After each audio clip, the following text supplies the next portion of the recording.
So in this lecture we are going to discuss about biotechnological terms. You know, in biology we have definition of everything actually.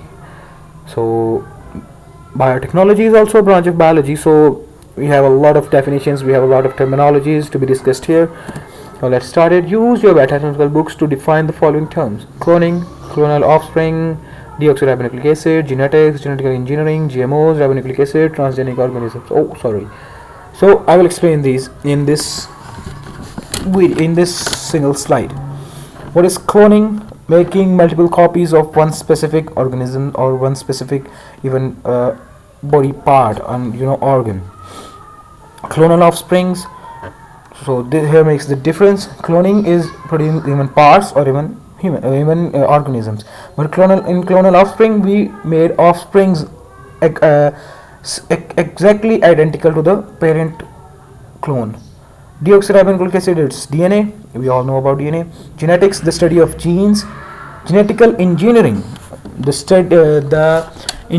use of genetical study for biotechnology purposes. This is called genetical engineering. GMOs, we have discussed it previously. GMOs are genetically modified organisms.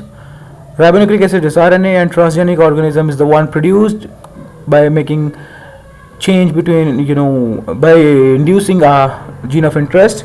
Actually the GMO, the organism that is produced during GMO is called the transgenic organism. While we use a transgenic bacteria or transgenic something, so we use transgenic organisms. So this was all I'm almost done with this whole slide that we have here. We have discussed a lot. We had 41 slides. I have discussed all these. So starting from introduction to the biotechnology, we went all the way down to the terms. So now we are done with this one. We will meet in the next lecture, in which we will discuss more about biotechnology with a different slide set to be here. So until then, goodbye, take care.